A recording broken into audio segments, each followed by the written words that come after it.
the human outpost on Capri. 9 was never meant to be important. It was a quiet place built on red stone and dust, far from trade routes and far from war. The sky was thin and pale, and the sun rose slowly, as if even it did not care much about this world. Most days passed the same way. Patrols walked the perimeter. Engineers checked power lines. Scientists watched stars that never moved. On one of those quiet days, everything changed. The first alert came from the outer sensor ring. A small object had entered the atmosphere at a bad angle. It was burning, spinning, and clearly out of control. At first, the system marked it as space debris. Then, the shape became clear. It was a pod. Lieutenant Aaron Hale was on duty when the alarm sounded. He was not important either, just another human soldier stationed too far from home. He had been assigned guard duty near the landing zone, mostly to scare off wildlife and bored technicians. When the alarm flashed red, he grabbed his rifle and helmet and ran. The pod crashed hard into the dust, throwing up smoke and shards of metal. Flames died quickly in the thin air. The pod lay still, half buried. Its surface cracked and blackened. Aaron approached carefully. The scanners showed no weapons, no explosives. Life signs were faint but present. "Command," he said into his comm. "The pod is intact. One life form inside. Small." There was a pause. Then the reply came. "Proceed with caution. Possible alien contact." That word always carried weight. Alien. Aaron had trained for this. Or at least, he thought he had. He had watched videos, studied protocols, memorized rules. Keep distance. Do not assume intent. Protect human life first. But training never showed what it felt like to stand alone in the dust, staring at a broken pod from an unknown world. He cut through the hatch with a plasma tool. The metal fell away slowly, releasing a rush of warm air and a sharp, unfamiliar scent. Inside, curled against the wall, was the alien girl. She was smaller than he expected, about the size of a human teenager, but thinner, lighter. Her skin was pale blue, almost translucent, with faint lines that glowed softly like dim stars. Her eyes were large and dark, filled with fear. She had 4 fingers on each hand, clutching her chest as if holding herself together. She looked at him. Then she screamed. The sound was high and sharp, painful to hear.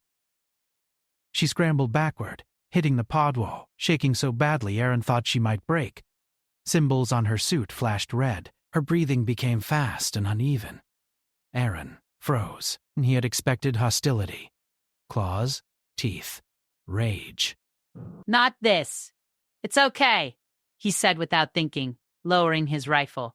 His voice sounded strange even to him. "I'm not going to hurt you." She did not understand his words, but she understood his shape. A tall, armored figure standing in the doorway. A predator, as far as she knew. Her panic spiked. The pod's systems began to fail, lights flickering wildly. "Command," Aaron said urgently. "She's in distress. Severe? Secure the subject." Came the reply. "Medical team en route? Secure?" The word felt wrong. Aaron slowly removed his helmet and placed it on the ground. He set his rifle down as well, pushing it away with his boot. He raised his empty hands and stepped back. The girl stared, frozen, her glowing lines dimmed slightly. Aaron stayed still. Minutes passed. Dust drifted in the air. The pod creaked softly as it cooled. Very slowly, the girl stopped screaming. Her breathing eased, though her eyes never left him. Medical teams arrived soon after. They brought scanners, blankets, and containment stretchers. As they approached, the girl's fear returned. Her breathing quickened again. Her lines flared bright. "She's reacting badly," one medic said. "Stress levels are extreme." Aaron watched as the girl's eyes locked onto him, ignoring everyone else. Her hands trembled harder as the medics came closer. "Wait," he said. "Let me try something." Before anyone could stop him, Aaron stepped forward. Slowly, carefully, he knelt down, lowering himself to her level. He did not reach for her. He only stayed close. The girl's breathing slowed again. The scanners beeped. "That's odd," the medic said. "Her vitals are stabilizing." Command was silent for a long moment. Then they spoke. "Lieutenant Hale, you will remain with the subject." That was how it began. They moved her to a sealed medical room inside the outpost. Transparent walls, soft light, no sharp sounds. She lay on a padded surface wrapped in a thermal blanket. Her suit had been removed carefully. Beneath it, her body was fragile, marked with faint scars and thin lines of light that pulsed gently. She did not resist as long as Aaron stayed nearby. The scientists observed from behind glass. They ran tests, recorded data, whispered to each other. "She's young," one said. "Adolescent, maybe. Her biology is reactive," another said. "Highly sensitive to emotional states." And somehow, a third added, "She's reacting to him." They pointed at Aaron. He did not like that. He was just doing what felt right. The girl watched him constantly. When he moved, her eyes followed. When he spoke, even though she did not understand, she listened. When he left the room once to eat, alarms went off within minutes. Her vitals spiked dangerously until he returned. From that moment, they did not separate them.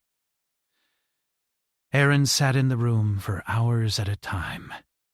He spoke softly, telling her simple things. About the outpost. About the sky. About humans. He did not know why he talked. Maybe it was to calm her. Maybe it was to calm himself.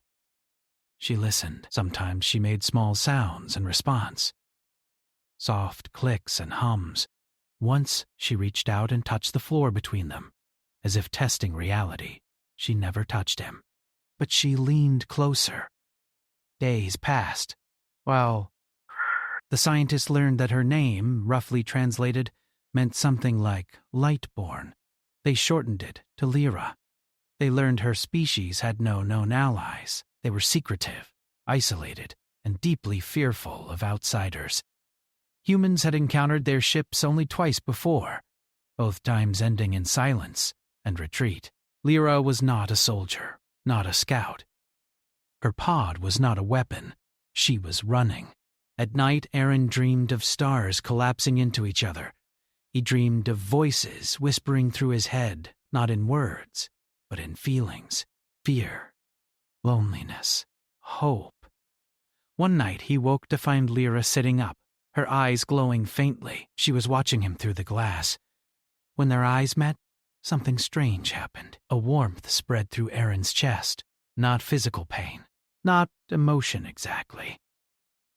Something deeper, like recognition. Lyra gasped softly and pressed a hand to her own chest. The machines went quiet for a moment. Then they began recording data faster than ever before. "What just happened?" a scientist whispered. Neither Aaron nor Lyra could answer. Far away across the stars, something stirred. On a world covered in silver forests and dark oceans, ancient structures lit up for the first time in generations. Elders gathered in silent chambers, staring at glowing symbols that should not have appeared. A signal had returned. Not a location, not a message. A feeling. Fear mixed with trust. Change. Back on Capri. 9. Aaron sat closer to the glass than regulations allowed. Lyra mirrored him from the other side. Between them was a barrier, thin but absolute. For now, neither of them knew it yet, but in that quiet room, with dust storms howling outside and stars watching in silence, the fate of two worlds had already begun to turn. The next morning on Capri, 9 did not feel quiet anymore. News of the alien girl spread through the outpost, first as whispers, then as confirmed orders. Security levels were raised, ships were placed on standby, long-range sensors were recalibrated to watch deep space without blinking. Everyone understood one thing clearly.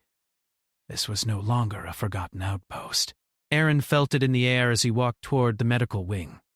People looked at him differently now, some with curiosity, some with fear, some with quiet blame as if he had personally invited trouble into their lives. He ignored them. Inside the medical room, Lyra was awake. She sat on the padded surface with her legs pulled close, her hands resting on her knees. The faint glowing lines on her skin moved slowly, like gentle waves. When she saw Aaron, the light brightened. Her reaction was immediate and clear. Calm replaced tension. The monitors reflected it in steady lines and normal readings. "She's waiting for you," a scientist said softly from behind the glass. Aaron stepped closer to the barrier. "Morning," he said, keeping his voice low. Lyra tilted her head. She made a quiet sound, not quite a word. Her eyes stayed on his face, studying it like a puzzle she was slowly learning to solve. Communication teams worked around the clock. They played sounds, images, symbols. Lyra reacted to some, ignored others. But one pattern became clear very quickly. Her responses improved when Aaron was present. "She's syncing with him," one xenobiologist said during a briefing. "Emotionally, maybe even neurologically." "That shouldn't be possible," another replied. Cross-species bonding at this level has never been recorded. Command did not like the word bonding. They preferred influence. Orders came down to test the limits of the connection. Aaron did not like that either, but he followed commands. He always had. They asked him to leave the room while Lyra was exposed to mild stimuli. Sounds, light changes, recorded human voices. Every time he left, the same thing happened. Her stress levels rose. Her skin glowed too bright. Her breathing became shallow. When he returned, she stabilized. "She associates him with safety," the medical chief said. "Remove him, and her body reacts like it's under attack." That made the room very quiet. "What about the reverse?" someone asked. "Is he affected?" They ran scans on Aaron. Brain activity, hormone levels, sleep patterns. The results were, unusual. Aaron was not sick. But something had changed. His neural activity showed patterns that did not match normal stress or empathy responses. They were synchronized with Lyra's reactions, even when they were in separate rooms. "How is that possible?" Command demanded. No one had a good answer. Outside the outpost, the stars watched. Far beyond human space, Lyra's homeworld reacted. The elders stood in a circular chamber made of living crystal. The air vibrated with energy as symbols floated in the space between them. The signal pulsed again, clearer. Now, "She lives," one elder said. "And she has changed," another replied. "She is not alone." Fear rippled through the chamber. Their species had survived by isolation for centuries. Outsiders meant danger.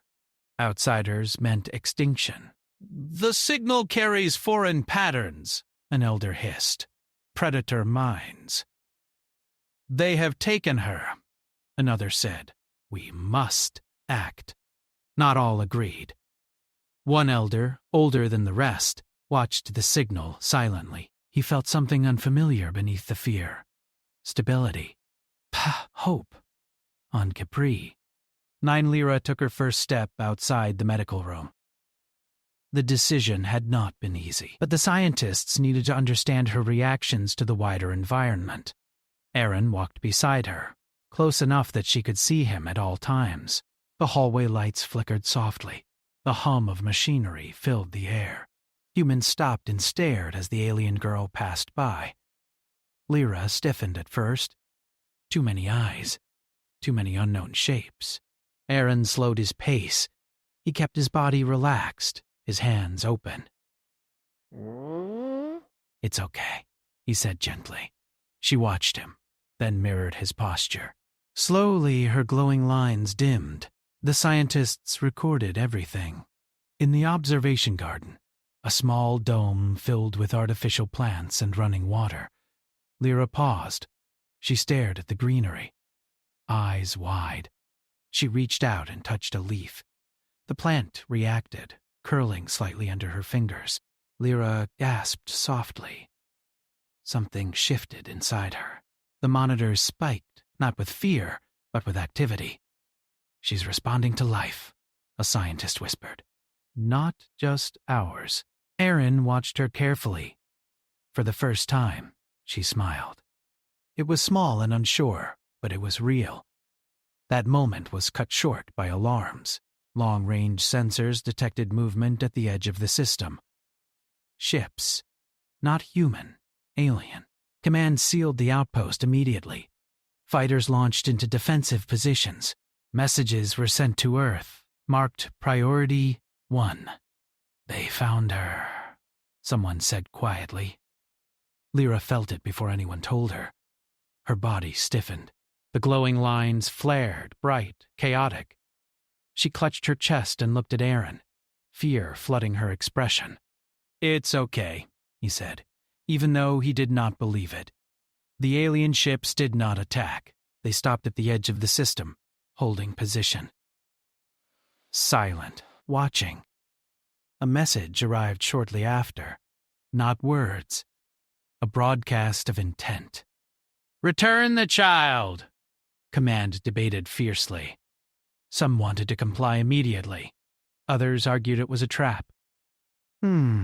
She ran for a reason," one scientist said. "Sending her back could be a death sentence." "She is not ours," a general replied. "We cannot start a war over one alien." Erin was not invited to the meeting, but he felt the tension like a weight on his chest. That night, Lyra slept for the first time since arriving. Her breathing was slow and steady. Erin sat nearby, watching. As she slept, images filled her mind, memories of cold halls, strict voices, a world ruled by fear of the unknown. A future decided without her choice. Her body reacted. The bond between her and Erin pulsed. Erin gasped and pressed a hand to his chest. For a brief moment, he saw what she saw, felt what she felt. Loneliness, control, no freedom. He understood then. She had not escaped by accident. She had chosen to run. The next day, Lyra did something no one expected. When the alien envoy requested a visual confirmation, Lyra stepped forward. She stood before the camera, her small frame straight, her eyes steady. She looked back at Erin once. Then she faced the screen. The image of an alien elder appeared, tall, cold, powerful. "Return," the elder demanded.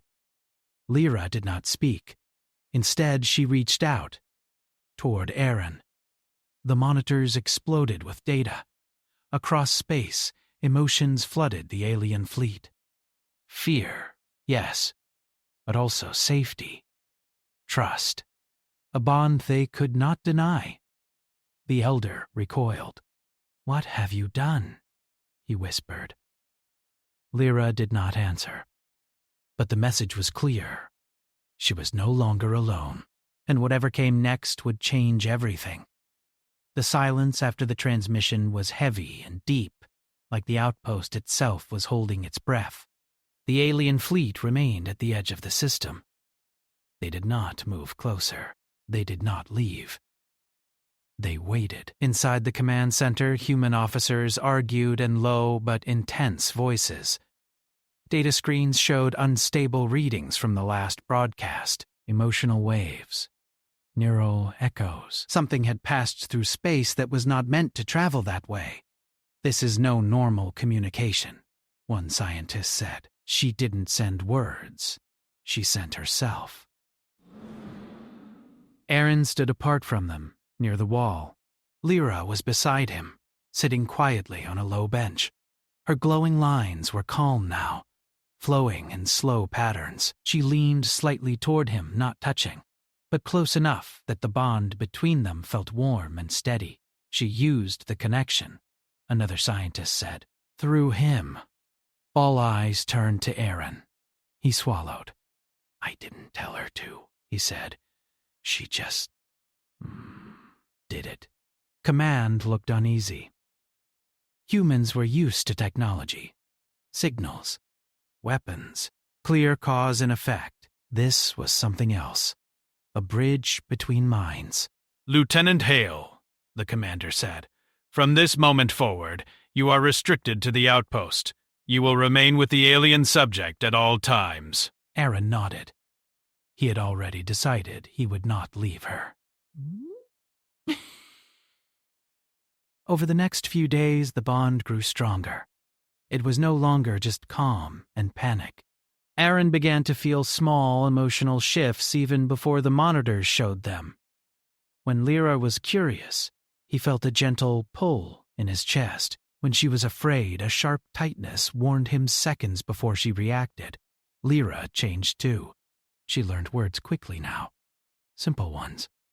Safe. Water. Light. Aaron. When she said his name for the first time, it was soft and unsure, but it landed in him like something important settling into place.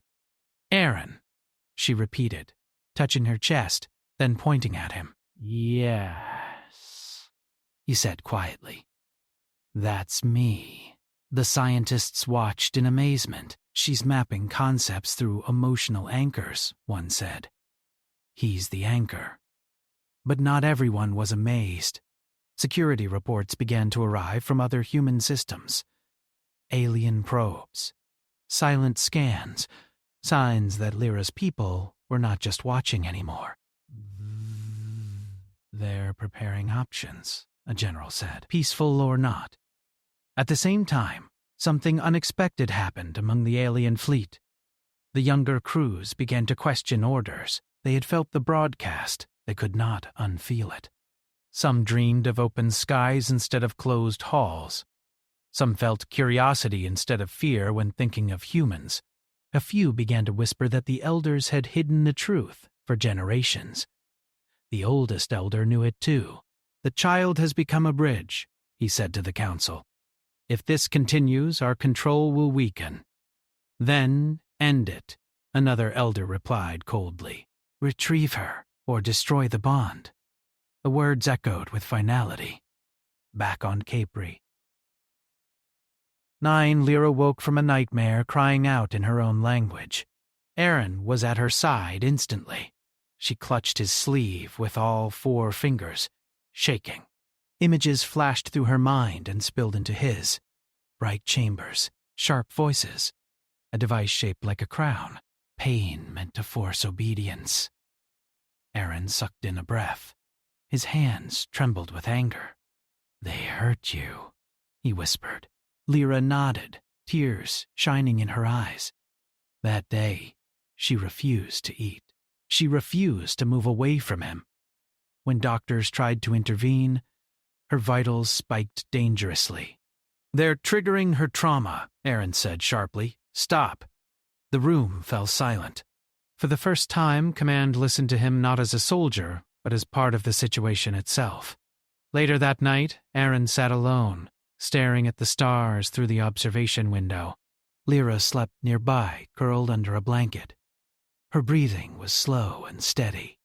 He felt it before it happened. A pull, a pressure behind his eyes. The bond opened wider than ever before. Suddenly, he was not in the outpost anymore. He stood in a vast alien chamber made of living crystal. Elders surrounded him, their forms tall and imposing. Lyra stood small in the center, alone. She does not belong to you, one elder said, though his mouth did not move. The words were inside Aaron's mind. She belongs to herself, Aaron replied, surprised by his own calm. Gasps echoed through the chamber. You are weak, another elder said. You allow emotion to guide you. Aaron thought of Earth, of wars fought not just with weapons, but with ideas, of humans who chose empathy even when it hurt. Emotion is not weakness, he said. It's how we know what's worth protecting. The chamber shook. The connection snapped. Aaron collapsed to his knees in the observation room, gasping. Alarms went off as his vitals spiked. Lyra awoke instantly. She rushed to him, pressing her forehead to his. The contact sent a wave of calm through them both. The scientists stared in shock. "They're merging cognitive states," one whispered. "This has never happened." From that moment on, the bond could not be denied. Human leadership received an ultimatum: return the child within 72 hours, or the alien fleet would advance. Debate raged. Fear clashed with principle. "We cannot fight them," one officer said. "Their technology is beyond ours. We cannot hand her over," another argued. "She will be destroyed." Aaron was finally invited to speak. He stood before command, Lyra beside him. "She is not a weapon," he said. "She is a person, and she is the key to peace. If you send her back by force, you will prove every lie her people believe about us." "And if we don't?" the commander asked. "Then we stand for what we are," Aaron replied, "even if it costs us." Silence filled the room. That night, Lyra made a decision. She approached the communication terminal on her own. Her glowing lines shone brighter than ever before, steady and controlled. Aaron felt her resolve. "I go," she said slowly, using the words she had learned, "but not alone." "You don't have to," he said immediately. She looked at him, eyes full of certainty. "Together." The scientists protested. Command argued. Security objected. But Lyra reached out through the bond, not just to Aaron, but to the entire outpost. Fear softened. Hearts steadied. For the first time, humans felt what she felt. Hope without chains. The message was sent. A small human vessel would approach the alien flagship. One human. One alien girl. No weapons. Across the system, the alien fleet reacted with confusion and unrest. Some ships powered weapons, others powered down. The elders felt it too. The bond was growing beyond control. As the ship prepared for launch, Aaron looked at Lyra. "Are you afraid?" She nodded. Then she shook her head. "Not alone," she said. The vessel lifted off, carrying more than 2 lives. It carried the weight of 2 worlds standing at the edge of change, unsure whether they were about to destroy each other or finally understand what they had been missing all along. The small human vessel moved slowly through the dark, guided by silent signals from the alien fleet. Around it, massive alien ships floated like shadows, their surfaces glowing with faint patterns that shifted constantly. Weapon systems tracked the tiny craft, though none fired. Inside the vessel, there were no guards, no soldiers, no weapons. Only Aaron and Lyra. Aaron sat in the pilot's seat, his hands steady on the controls. His heart was not. He could feel the attention of thousands of alien minds brushing against his own through Lyra. Curiosity. Fear. Anger. Confusion. Lyra sat beside him, calm but focused. The glowing lines on her skin were brighter than ever, yet controlled, flowing in smooth patterns. She was not overwhelmed. She was ready. "You can still stop this," Aaron said softly. "We can turn back." Lyra looked at him and shook her head. "If I turn back, nothing changes," she said, her words slow but clear. "Fear stays." The alien flagship loomed ahead, vast and ancient. Its surface opened like a living thing, revealing a docking chamber shaped like a wide, glowing mouth. The vessel entered. The chamber sealed behind them with a deep hum that Aaron felt in his bones. Gravity adjusted smoothly. The air changed, thicker and warmer, filled with unfamiliar scents. As the hatch opened, Figures waited. Alien guards stood in a wide circle, tall and armored, their eyes fixed on Lyra. Behind them, elders emerged from the shadows. They were larger than the others, their glowing patterns sharp and intense, shaped by centuries of control. The oldest elder stepped forward. "Child," he said, his voice echoing directly inside every mind present. "You have endangered us all." Lyra stepped out of the ship. Aaron followed her without hesitation. Gasps rippled through the chamber as the human appeared beside her. Some guards raised their weapons, others hesitated, uncertain. Lyra lifted one hand. The glowing lines on her skin flared, then softened. A wave moved outward, not forceful, not violent. Emotions spread. Fear, yes, but also memory. The elders stiffened.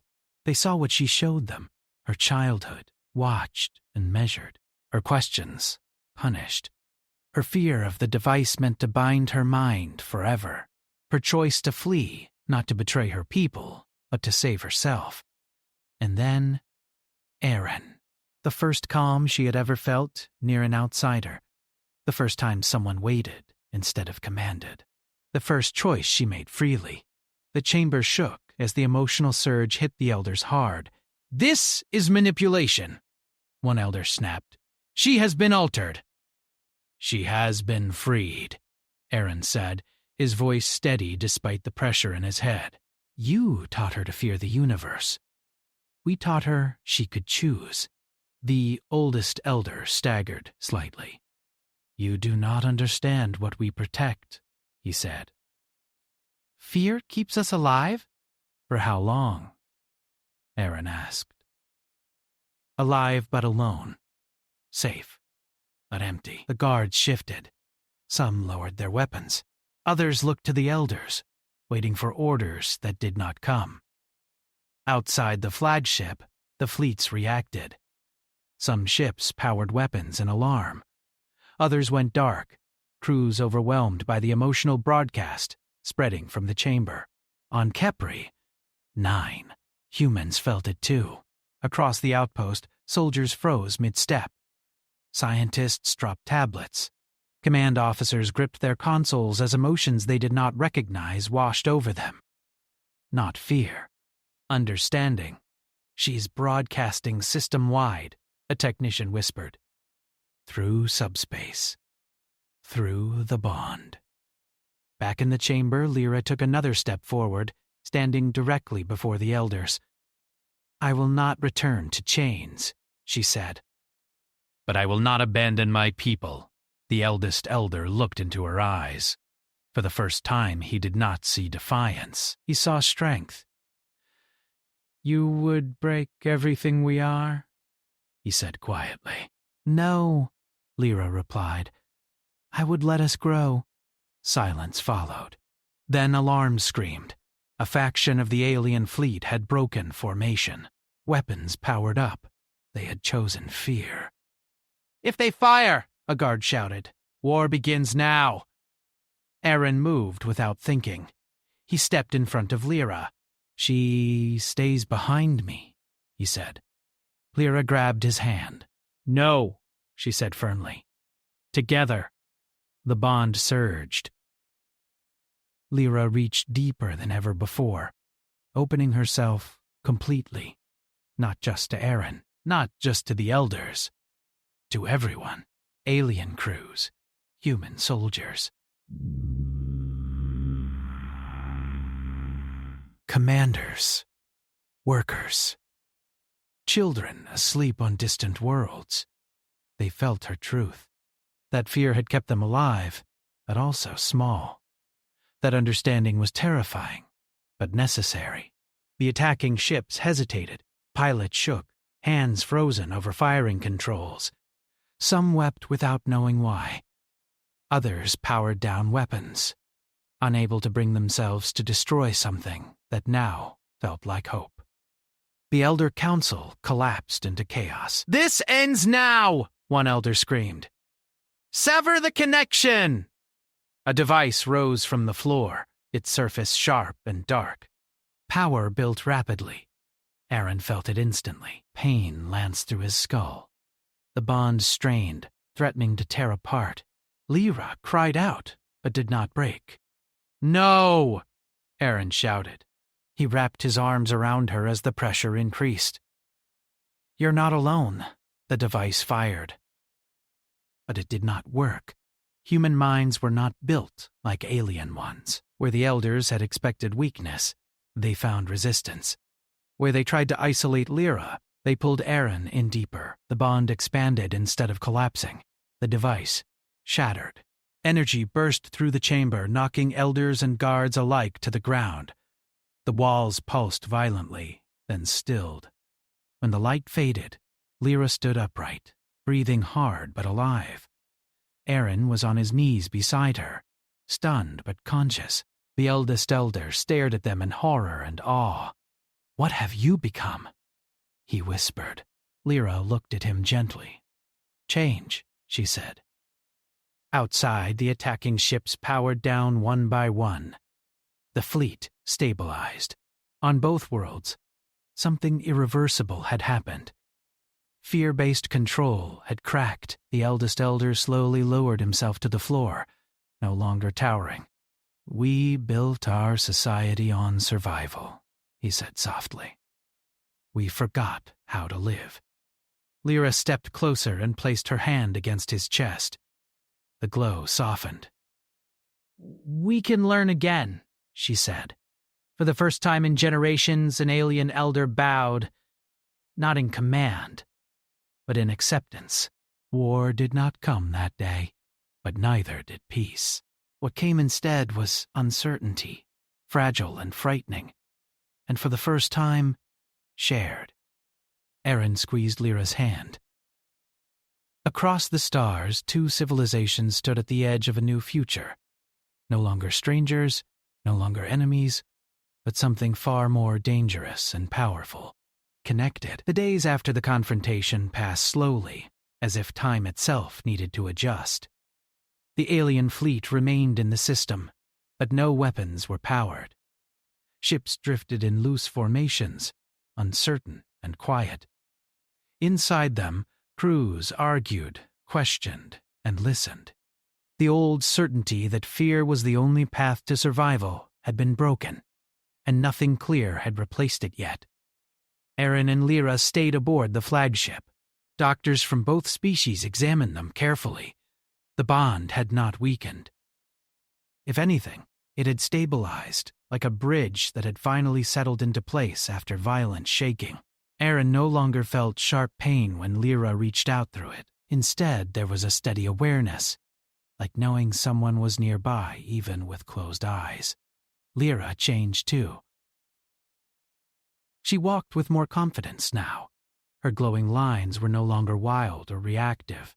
They moved in calm, deliberate patterns. Other aliens watched her with mixed emotions: fear, respect, curiosity. Some avoided her.